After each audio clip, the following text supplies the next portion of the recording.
యుక్త వయసు వచ్చిన అమ్మాయిలకి అనేక కలలు ఉంటాయి, అలాగే అనేక కోరికలు కూడా ఉంటాయి. ఎలాంటి వారిని పెళ్లి చేసుకోవాలి, బాయ్ ఫ్రెండ్గా ఎవరిని సెలెక్ట్ చేసుకోవాలనేది వారికి ఒక పెద్ద సవాలుగా తయారవుతుంది. అయితే ఫ్రెండ్షిప్ చేసే ముందు అబ్బాయిల్లో ఇలాంటి లక్షణాలుంటే కొద్దిగా ఆలోచించండి చెప్తుంది ఒక సర్వే.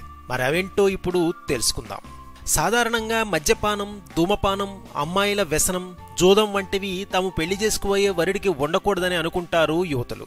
అయితే అవే కాదు, పెళ్లి చేసుకోబోయే యువకుల్లో అసలు ఇంకా పరీక్షించాల్సిన, తెలుసుకోవాల్సిన అలవాట్లు కొన్ని ఉన్నాయి.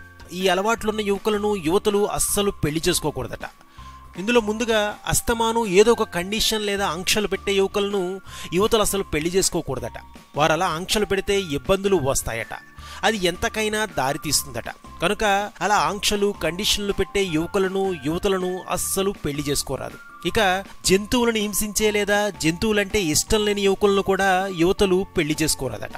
ఎందుకంటే జంతువుల్లాగే భవిష్యత్తులో కట్టుకున్న పెళ్ళాన్ని కూడా వారు హింసిస్తారట. అందుకని అలాంటి యువకులను పెళ్లాడరాదు.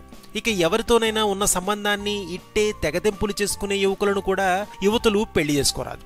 ఎందుకంటే వారికి సంబంధాలంటే అంత ఇష్టంగా ఉండకపోతే భార్యను కూడా తేలిగ్గా తీసుకుని డైవర్స్ ఇచ్చేందుకు అవకాశం ఉంటుందట. ఇక ఏదైనా మాట ఇచ్చి తప్పే యువకులను కూడా యువతులు పెళ్లి చేసుకోరాదట. అలాంటి వారిని నమ్మడం చాలా కష్టమని, రిలేషన్షిప్ నిలబడదని ఈ సర్వే చెబుతుంది. ఇక కట్టుకోబోయే భార్యకు కాకుండా ఇతరులెవరికైనా అధిక ప్రాధాన్యతను ఇచ్చే యువకులను కూడా యువతులు పెళ్లాడరాదట. ఎందుకంటే వారు భార్యను అంతగా ప్రేమించరట. ఏ విషయంలోనైనా సరైన నిర్ణయం తీసుకునేవారు, తీసుకున్న నిర్ణయం పట్ల కూడా పదే పదే ఆలోచించే యువతులు పెళ్లాడరాదట. ఎందుకంటే వీరికి తాము తీసుకున్న నిర్ణయం తప్పనే భావన ఉంటుంది. దీంతో వారు ఎప్పుడూ సరైన నిర్ణయాలను తీసుకోలేరట. ఇక ఏదైనా తప్పు, పొరపాటు చేస్తే అవతలి వారిని ఎవరైనా క్షమించమని అడుగుతారు. అది కామనే. కానీ అవసరానికి మించి సారీలు చెప్పే యువకులను మాత్రం పెళ్లాడరాదట. వారు అతిగా స్పందిస్తారు కనుక అలాంటి వారితో దూరంగా ఉండడమే మంచిది అని అంటున్నారు. ఇక ఎదుటివారు చెప్పేదాన్ని అర్థం చేసుకోకుండా చీటికి మాటకి ఇతరులతో గొడవపడే యువకులను కూడా పెళ్లి చేసుకోవద్దట. ఇది ఇబ్బందులను తెచ్చిపెడుతుందట. ఎదుటివారితో మర్యాదగా మాట్లాడకుండా అడ్డం దిడ్డంగా వాగుతూ సంభాషణలను మధ్యలోనే ఆపేసే యువకులను కూడా యువతులు పెళ్లి చేసుకోకూడదు. అలాంటి వారికి ఎదుటివారంటే మర్యాద ఉండదు కనుక వారికి దూరంగా ఉండాలి.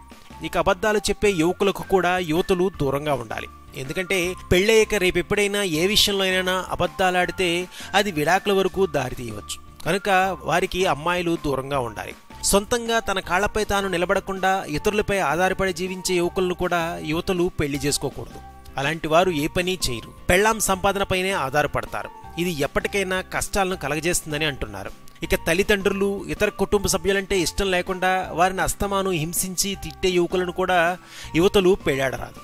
వారు భార్యల పట్ల కూడా అదే విధంగా ప్రవర్తించేందుకు అవకాశం ఉంటుంది.